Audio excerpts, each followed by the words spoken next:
Ramaphosa wrapped up his 3 nations tour in the SADC region.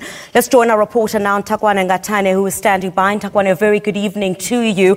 Well, what's the general sense of feeling amongst these nations as Ramaphosa comes in as SADC chair?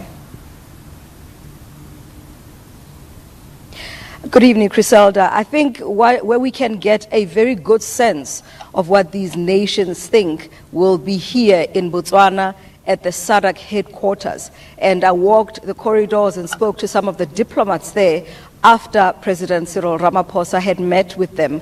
And some of the sentiments that come through are people who say, here is someone who seems to have a good grasp of what's happening in the region. Here is someone who seems to hold the region in high regard, so much so that he comes here to Botswana only a few days really after he is inaugurated. These are the sentiments that were also expressed by the SADC Executive Secretary, Dr. Stegomina Tex. So these are the sentiments that we hear here, but also that they're very impressed with what seems to be top of the agenda for him, which is the region. Of course, as you've mentioned, Angola is the chair of the organ for politics, defense and security cooperation. Namibia is the incoming chair after the August summit that will be held in Windhoek. So he seems to be trying to consolidate the region, as it were, so that perhaps when he does step down in August, he has made as much of a difference and an effort to make a difference as possible. Now, Ntakoana, 3 key issues perhaps that we can speak about. One of them, Lesotho, of course, of which Ramaphosa is also a SADC facilitator. Perhaps key to watch what would some of the changes be, given that he is now president of South Africa?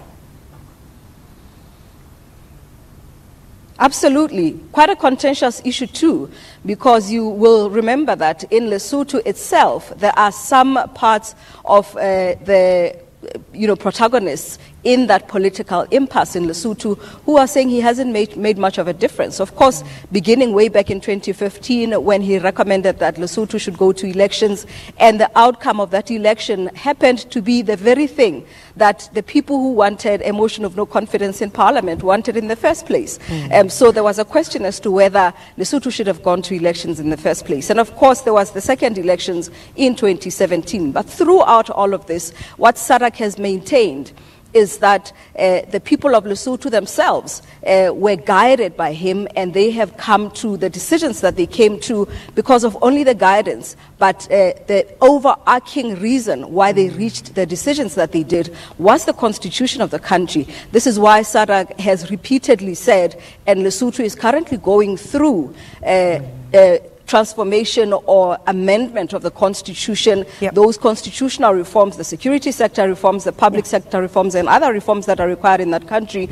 But of course, what it means now that he is head of state means the buck stops with him, because he was appointed by the former head of state, who was the chairperson of the organ at the time, former President Jacob Zuma. But now that he is the chairperson of SADC, what is he going to do? Well, Executive Secretary Stegomina Tex says that is yet to be decided, but for now, he continues as a facilitator. And Ntakoana, just before we let you go, of course, I saw you mention in your package as well the issue of the DRC coming up. It has also been quite a contentious issue with the elections postponed there a number of times, and the country still marred in violence as well. So on that particular issue, and perhaps maybe if you could also allude to the fact that many have said that Ramaphosa perhaps could also learn some of the lessons from the likes of Ian Khama when we look at the transition that South Africa has gone through and that of Botswana.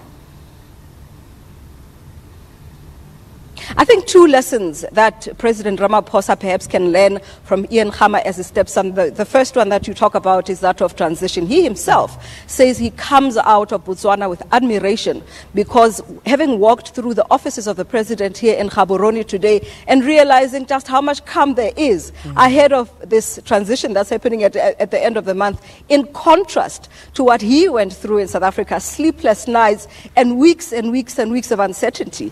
But the other thing perhaps that he can learn from is the outspokenness of President Khama. Now, he spoke out against President Mugabe, who stayed in power for very, very long. Yeah. Recently, he spoke out against President Kabila of the DRC, saying that perhaps he should look at his country's people more than he looks at himself. And of course, President Kabila was not very pleased, but we are sure that this is probably one of the parting shots that President Khama gave to President Ramaphosa in their meeting today to say, well, if there's an area that you have to look at, is the DRC.